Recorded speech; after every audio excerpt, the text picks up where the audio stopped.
बहुत पीड़ा है और वो समझते हैं कि आज तक हमने इतनी मेहनत करी है, हमारी सरकार नहीं बन पाई, और जब सरकार बनेगी तो ये बूढ़े भी जवान लगेंगे और सब लोग अपनी आप ताकत में आकर के कहेंगे कि बहुजन समाज पार्टी की नेता आदरणीय बहन कुमारी मायावती जी ने हमें ताकत दी है, इस ताकत को हम जाया नहीं जाएंगे।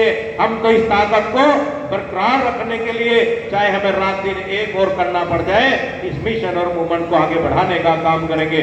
क्योंकि मैं कहना चाहता हूं साथियों कि अब तो पूरी धरा भी साथ दे दे तो कुछ और बात होगी। हरियाणा वालों, धरा मतलब धरती, कि अब तो पूरी धरा भी साथ दे दे तो कुछ और बात होगी, और हरियाणा वालों तुम जरा भी साथ दे दो तो कुछ और बात होगी।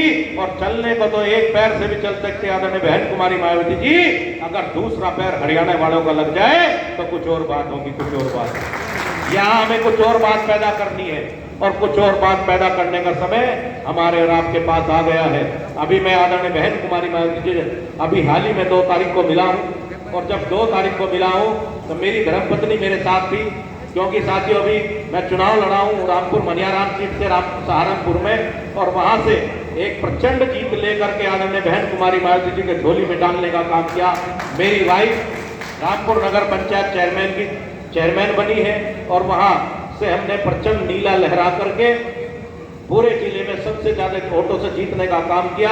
और जब हम बहन जी के दरबार में पहुंचे जीत करके, तो आदरणीय बहन जी ने दोनों हाथों से आशीर्वाद दिया कि जाओ मेरा आशीर्वाद तुम्हारे साथ है, फिर से आप कोई और नया मौका लेकर आएंगे तो मैं आप लोगों को सहयोग करूंगी। तो मैं आदरणीय बहन जी का मैं बार धन्यवाद करता हूँ। और आदरणीय बहन कुमारी मायावती जी ने, मैं तो हरियाणा में लगा हुआ हूँ, मुझे तो आदरणीय बहन जी ने कहा कि भाई हरियाणा ठीक चल रहा है। मैंने कहा आदरणीय बहन जी आपके आशीर्वाद से बहुत बढ़िया चल रहा है, और हमारी पर डे की मीटिंग लगी हुई है, वहां हर दिन हम जाने का काम कर रहे हैं। और आदरणीय बहन कुमारी मायावती जी ने कहा कि भाई अब की बार मुझे वहां से रिजल्ट चाहिए, तो हम वादा करता है आप लोगों के भरोसे आप यहाँ से रिजल्ट जरूर देंगे, अपने एमपी भी यहाँ से बनवाएंगे और अपनी विधायक भी यहाँ से बनवाएंगे, ऐसी उम्मीद करता हूँ आपसे मैं। आदरणीय बहन कुमारी मायावती जी के हाथों को मजबूत करने के लिए जो आपने ये बीड़ा उठाया हुआ है, इसको सपने को साकार करने के लिए हमारे और आपके पास बहुत अच्छा मौका है।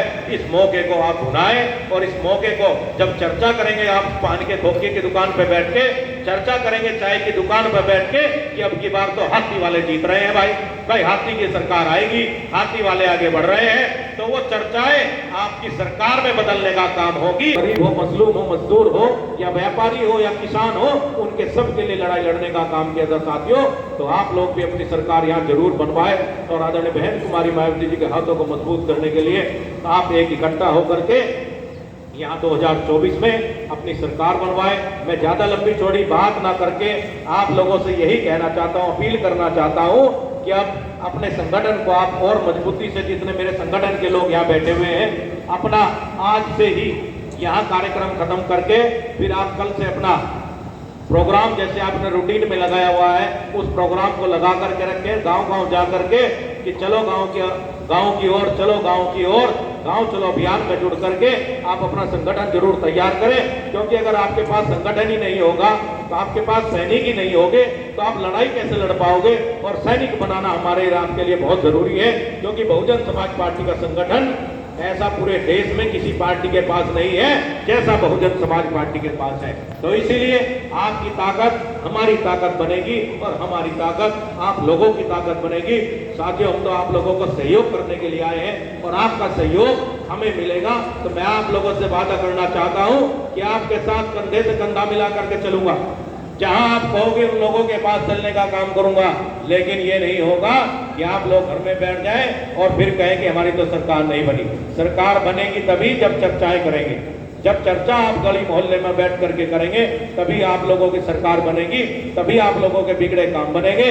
और सम्मानित साथियों, आज इस देश में फिरकापरस्त ताकतें जो हमारे ऊपर आपके ऊपर राज कर रही है, उन ताकतों को कमजोर करने के लिए केवल एक ही विकल्प है। वो विकल्प आदरणीय बहन कुमारी मायावती जी है, जो हमारे राज के सपने को साकार कर सकता है।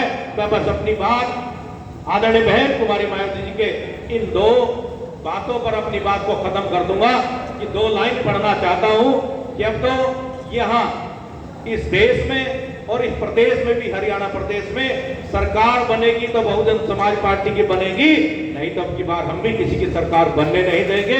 इस ताकत में हमारे विधायक और एमपी जीत करके आएंगे साथियों, कि मैं क्या कहना चाह रहा था अपनी नेता के बारे में कि मैं तारीफ करूं कैसे, अपनी नेता की। मेरे शब्दों में इतना जोर नहीं, और हरियाणा प्रदेश के लोगों सारी दुनिया में ढूंढ कर देख लो, मेरी बहन जी जैसा कोई और नहीं। ये ताकत है आदरणीय बहन कुमारी मायावती जी की। इस देश में ऐसे नहीं आयरन लेडी का खिताब मिला हुआ। इस देश में दुनिया की 8 शक्तिशाली महिलाओं में नाम शुमारी हुई नहीं है। वो ताकत है हमारी और आपकी, और वो ताकत हमारी आपकी यहाँ बन करके हरियाणा प्रदेश के लोगों के ऊपर बहुत नाज कर दिया आदरणीय बहन कुमारी मायावती। इस प्रदेश को अपना प्रदेश मानती है आदरणीय बहन कुमारी मायावती जी, और हमारा और आपका फर्ज भी बनता है कि हम अपनी नेता के हाथों को मजबूत करें। ज्यादा लंबा समय ने और आपका लेते हुए, क्योंकि आप भी सुबह से यहाँ बैठे हुए हैं, मैं आपका बारंबार दिल की गहराई से हृदय से स्वागत और सम्मान करता हूँ यहाँ पहुंचने पर। और मेरी बात को आपने ध्यानपूर्वक सुना, इसके लिए भी मैं आपका उम्र भर एहसान बंद रहने का काम करूंगा। बहुत बहुत धन्यवाद। जय भीम। हमारे साथी समापन करें, और हमारे साथी गुरदीप कंबोज जी। सबको महापुरुषों के चरणों में नमन करते हुए आज के हमारे मुख्य अतिथि माननीय कुलदीप बालियान जी, प्रभारी हरियाणा प्रदेश, माननीय गुरमुख सिंह जी, अध्यक्ष हरियाणा प्रदेश, माननीय लीलूराम आसाखेड़ा जी, हमारे दिशा निर्देश माननीय बहन जी द्वारा हमारे पास लेके आएंगे। हम आने वाले समय में जल्दी से जल्दी जो काम जुम्मे लगाया है उसको पूरा करके हम माननीय प्रभारी जी के और अध्यक्ष जी को देंगे। आप लोग दूर दूर से चल के आए, समय निकाला, सभी का स्वागत है, धन्यवाद है। जय भीम, जय भारत, जय सबका श्री राम। बहुत बहुत धन्यवाद। और